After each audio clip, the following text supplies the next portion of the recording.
কিছুক্ষণ আগে সোশ্যাল মিডিয়াতে একটা পোস্ট দেখলাম, দেখে আমি আবার মিডিয়ার সামনে আসতে বাধ্য হলাম।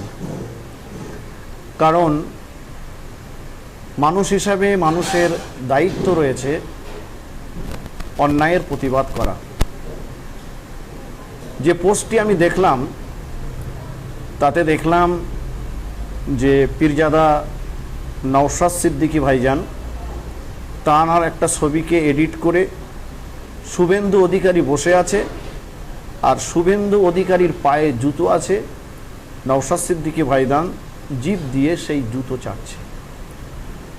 দেখে না মানসিকভাবে অত্যন্ত আমি ভেঙে পড়লাম যে একটা মানুষ কত নিচে নামতে পারে, একটা মানুষ কত জঘন্য হতে পারে, কত জঘন্য না হলে এই রকম একটা জঘন্য কাজ করা তার দ্বারাই সম্ভব হয়েছে। নওশাদ সিদ্দিকী কোন রাজনৈতিক দল করেন ওটা আমার কাছে দেখবার নয়। আমি ব্যক্তি হিসাবে নওশাদ সিদ্দিককে দেখছি। নওশাদ সিদ্দিকী এমন একজন ব্যক্তি যিনি রাজনীতি করেন কিন্তু মাথার থেকে টুপি খোলেন না। নওশাদ সিদ্দিকী এমন একজন ব্যক্তি যিনি রাজনীতি করেন কিন্তু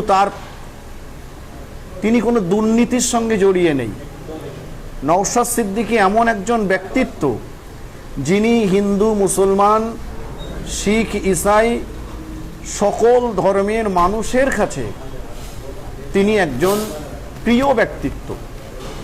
দেখুন, আমি কোন দল করি সেটা আমার ব্যাপার, নওশাদ সিদ্দিকী ভাইজান কোন দল করেন সেটা তাঁর ব্যাপার। আমি রাজনৈতিক চোখ দিয়ে দেখছি না, আমি মানুষের চোখ দিয়ে দেখছি। তিনি একজন মানুষ, আমি একজন মানুষ। তো মানুষ হিসাবে নওশাদ সিদ্দিকী ভাইজান ব্যক্তি হিসাবে এটা বলতে পারি তিনি অত্যন্ত একজন ভালো প্রকৃতির মানুষ, সৎ ব্যক্তিত্ব, এবং তিনি বাংলার পিছিয়ে পড়া মানুষের, বাংলার দলিত, আদিবাসী, হিন্দু, মুসলমান সকল ধর্মের নির্যাতিত, নিপীড়িত, অসহায় মানুষের এক অতন্দ্র প্রহরী। তার মাথাটাকে নত করে তার জিভটাকে শুভেন্দু অধিকারীর পায়ে লাগানো হয়েছে।